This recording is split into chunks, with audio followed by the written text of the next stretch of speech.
राधे राधे। माघ मास महात्म्य का 13वां अध्याय की कथा। विकुंडल बोला, हे सौम्य, आपके वचन को सुनकर मेरा चित्त अति प्रसन्न हुआ। साधुजनों के वचन पाप को नष्ट करने वाले होते हैं और अमृत मंडल चंद्रमा को भी ठंडा कर देते हैं। हे देवदूत, आप कृपा करके मुझसे यह भी बतलाइए कि किस प्रकार मेरे भाई का भी नरक से उद्धार हो सकता है, ताकि मैं वैसा उपाय कर सकूं। श्री दत्तात्रेय जी बोले, देवदूत ने अब उनके वचन सुनकर मित्रता रूपी भाव से कहा, हे वैश्य, यदि तुम अपने भाई को स्वर्ग चाहते हो तो अपने पूर्व जन्मों के इकट्ठे किए हुए फल उसे दे दो। विकुंडल ने कहा, हे दूत, मुझे यह सब बताओ कि मेरे ऐसे पुण्य क्या हैं, कैसे और किस जन्म में प्राप्त हुए, तब मैं शीघ्र दे दूंगा। दूत बोला, हे वैश्य, सुनो, मैं तुम्हारे उन पुण्यों को हित कहता हूँ। प्राचीन समय में पुण्य मधुवन में साल्की नामक एक ऋषि था। वह तप तथा अध्ययन से पूर्ण ब्रह्मा के समान तेज वाला, नवग्रह की तरह उसकी स्त्री रेवती के 9 पुत्र उत्पन्न हुए। ध्रुव, शशि, बुध, तार, ज्योतिमान नाम के 5 पुत्र अग्निहोत्र प्रिय थे। यह गृहस्थाश्रम में लग गए। निर्मोह, जितमाय, ध्याननिष्ठ और गुणातग, यह चारों संन्यास लेकर बिना विवाह किए जंगल में रहने लगे। यह शिखा तथा यज्ञोपवीत नहीं रखते थे। पत्थर तथा सोने को समान समझते थे।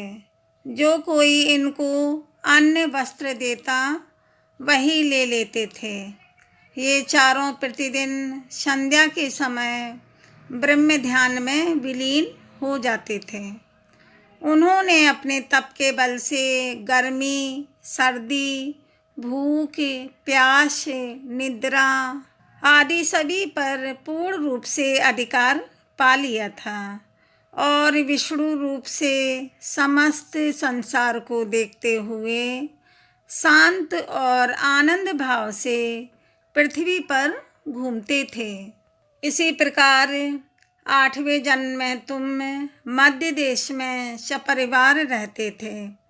तब वे मध्याह्न के समय भूखे प्यासे तुम्हारे घर में आए और जब तुमने उनको अपने घर के आंगन में देखा तो हर्ष सहित देवता के सदृश दंडवत करके उनके चरणों को स्पर्श करके धोया और मस्तक पर लगाया तथा हाथ जोड़कर मधुर वाणी से तुमने उन लोगों का अभिवादन किया और कहा कि आज मुझ पर विष्णु भगवान प्रसन्न हुए हैं। मैं आज सनाथ हूँ। मेरा घर परिवार धन है, जो कि मैंने तीनों लोकों के कष्ट हरने वाले आपके चरणों का दर्शन किया।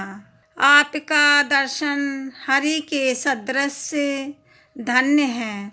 सन्यासी के चरणों का जल पहले 7 जन्मों के किए हुए पापों को नष्ट करता है।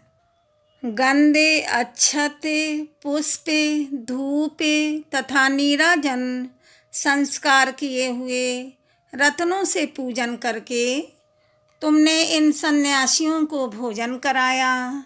उन परमहंसों ने प्रसन्न होकर रात में तुम्हारे घर में विश्राम किया और ज्योति स्वरूप पर ब्रह्मा के ध्यान में लीन हो गए।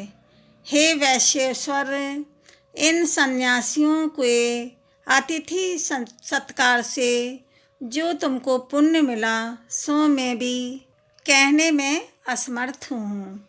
आप भूतों में प्राणी, प्राणियों में सद्बुद्धि वाले हैं, मतिमानों में मानव और मानवों में उत्तम ब्राह्मण हैं, और ब्राह्मणों में विद्वान, विद्वानों में पुण्य करने वाले और पुण्य करने वालों में ब्रह्मवादी हैं। सत्य गुणी ब्रह्मवादी गृहस्थ के घर में विश्राम करने से उसके जन्म जन्मांतरों के पाप क्षण भर में नष्ट होते हैं। यदि अपने भाई को नरक से मुक्त कराना चाहते हो तो अपने 8वें जन्म के पुण्य दे दो। दूत के ऐसा कहने पर उसने अपने भाई को वह परम पुण्य अर्पण कर दिया। वह नरक से मुक्त हो गया। देवताओं ने इन दोनों पर फूलों की वर्षा की, फिर वे स्वर्ग में चले गए और दूत अपने स्थान को चला गया। वह देवदूत का वाक्य बुद्धि देने वाला है। यह देवदूत का वाक्य बुद्धि देने वाला है। हे राजन, इस इतिहास को जो कोई पढ़ता है या सुनता है वह 1000 गौ दान का फल प्राप्त करता है। माघ मास महात्म्य का 13वां अध्याय की कथा समाप्त हुई। कमेंट में राधे राधे लिखें। वीडियो को लाइक शेयर सब्सक्राइब करें। राधे राधे। धन्यवाद।